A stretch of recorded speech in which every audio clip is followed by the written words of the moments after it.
Assalamualaikum warahmatullahi wabarakatuh. Oke anak-anakku, kita lanjut fikih kelas 5 yang kemarin tentang infak ya, zakat dan infak. Sekarang kita jelaskan lagi, kita pelajari lagi tentang sedekah. Oke. Pengertian sedekah. Menurut bahasa itu berasal dari bahasa Arab yaitu sedekah, ya berarti pemberian atau derma.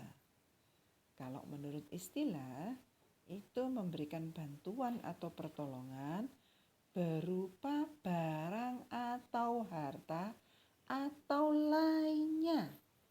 Ingat-ingat ya, berbeda dengan zakat dan infak.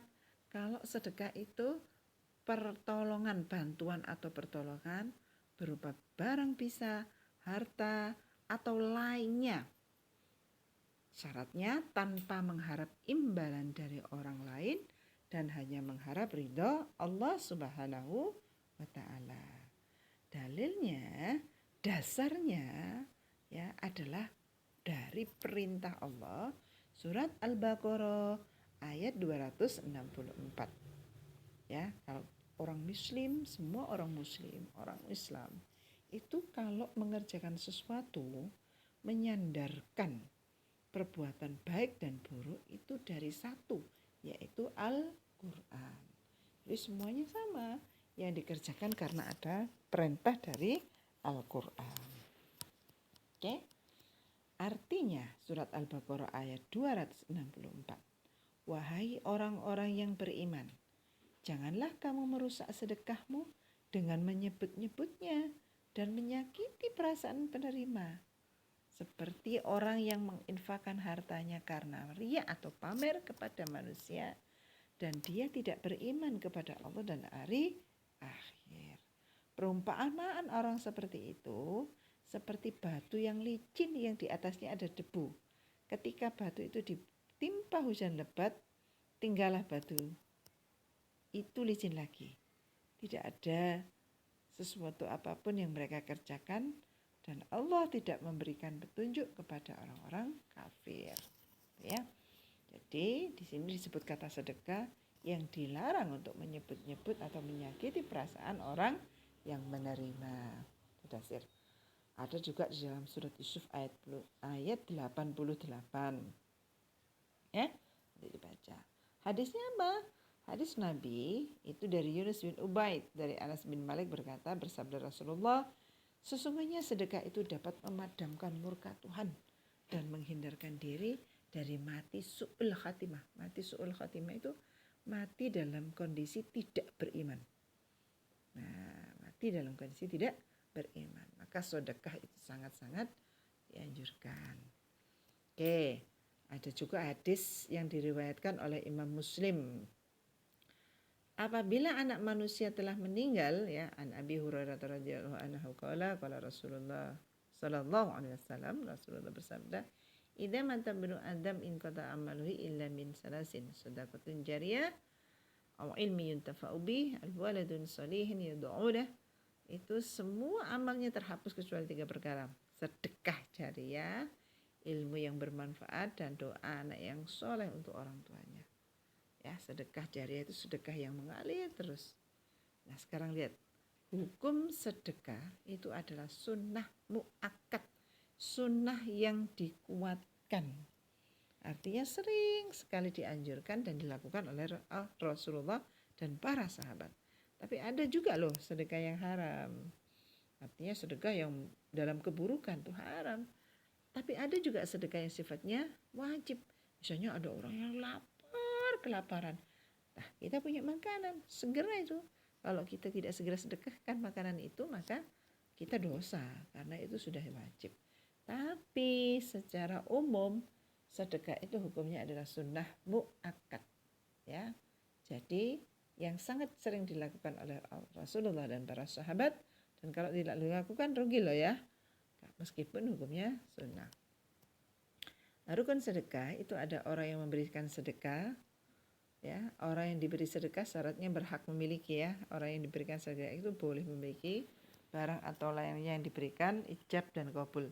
ijab dan qabul itu bisa berarti niatnya memang sedekah ya. Tidak berarti tidak selalu ijab dan qabul itu seperti jual beli ya. Ijab itu memberi, qabul itu pernyataan menerima. Nak. Sekali lagi ijab itu saat memberi, qabulnya itu oleh orang yang menerima ya. Misalnya kita memberi, saya berikan ya ini bajuku masih bagus loh, itu aku habis beli tapi nggak cukup. Terus yang menerima akan mengatakan, duh terima kasih pemberiannya, itu namanya qabul. Paham ya? Nah, macam-macam sedekah. Sedekah wajib itu biasanya zakat. Sedekah wajib itu zakat. Fidyah. Fidyah itu denda. Misalnya tidak puasa karena menyusui gitu. Diganti dengan bayar fidyah, bayar memberikan makan satu orang miskin. Kemudian mahar atau kafarat. Kafarat itu denda. Kemudian sedekah haram, sedekah yang dilarang ya, tidak boleh. Dengan barang najis, sesuatu yang buruk, sesuatu yang dilarang oleh Allah, tidak boleh. Sedekah sunnah seperti wakaf, amal jariyah, sedekah mubah, sedekah yang sifatnya boleh dilakukan, boleh juga tidak boleh dilakukan, tidak apa-apa ya. Nah, sedekah-sedekah ini mirip dengan infak ya nak ya, ya. Karena infak itu include termasuk di dalamnya sedekah. Kan tadi ada pengertian sedekah tadi ya, juga bisa bareng. Tetapi kalau infak saja belum tentu sedekah. Tapi kalau sedekah itu bisa saja terjadi juga infak di situ ya. Sedekah harta itu bentuk sedekah ya, memberikan uang, makanan yang bentuknya harta. Bentuknya sesuatu barang pada pengemis, itu sedekah harta. Apa bisa dikatakan infak? Ya. Sedekah ini bisa dikatakan infak, tapi biasanya kalau infak itu nilainya besar, terus kemanfaatannya luas, kemanfaatannya sampai lama, dirasakan orang banyak, itu diberi istilah infak. Tapi kalau sedekah tidak, misalnya kita memberikan makan ada orang bencana alam, kita berikan sedekah. Atau kita punya barang yang tidak terpakai, kita berikan kepada pengemis, itu sedekah meskipun berupa barang, tapi kategori sedekah harta. Sikap perbuatan, sedekah sikap perbuatan seperti tersenyum, menyambut tamu dengan baik, menyingkirkan penghalang jalan dan lain-lain ya.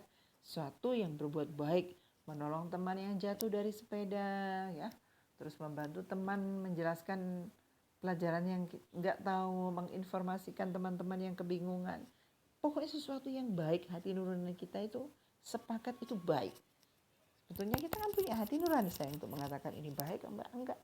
Allah sudah memberikan kita hati nurani dan akal pikiran. Jadi kalau itu baik, tidak dilarang oleh Allah dan Rasul, maka itu bisa jadi sedekah. Sedekah lisan, Masya Allah ya, itu seperti berbicara sopan. Kalau sudah berbicara sopan itu dianggap sedekah, maka itu berpahala. Bayangkan kalau tiap hari terbiasa berbicara sopan, jadi pahala kan? Nah, mengucapkan salam, karena salam itu doa. Mengucapkan kalimat-kalimat thayyibah itu jadi sedekah-sedekah di badan kita. Ya, setiap hari jadi sedekah. Sudah setiap hari mendapatkan pahala-pahala. Kemudian sedekah pikiran, mengajarkan kebaikan. Siapa yang mengajarkan kebaikan, lalu banyak yang mencontoh teman-temannya, wah itu dia baik sekali mendapatkan kebaikan-kebaikan, berbagi ilmu dan lain-lain. Oke? Sedekah tenaga. Wah, lihat temannya repot, aku ikut, aku bantu. Oh, lagi bersih-bersih, lagi kerja giliran piket di sekelas, ya, dibantu juga. Masya Allah ya, itu menjadi sedekah tenaga. Meskipun mungkin hanya sekedar ya mengambilkan sapu, mencari sapu, atau mungkin ibu lagi repot, kalian bantu sedikit-sedikit, padahal sedikit loh ya, tapi sudah jadi sedekah tenaga. Nah, jangan pernah itu tidak dilakukan sayang. Kalau ada kesempatan seperti itu, lakukan itu, eman ya, karena berpotensi pahala ya, sehingga membuat kita bertambah banyak iman, bertambah banyak amal jariahnya, bertambah banyak amal solehnya, bertambah banyak kebaikan-kebaikan yang dilakukan. Oke, yang bisa dia sampaikan. Nanti kita ketemu lagi. Akhir kalam. Assalamualaikum warahmatullahi wabarakatuh.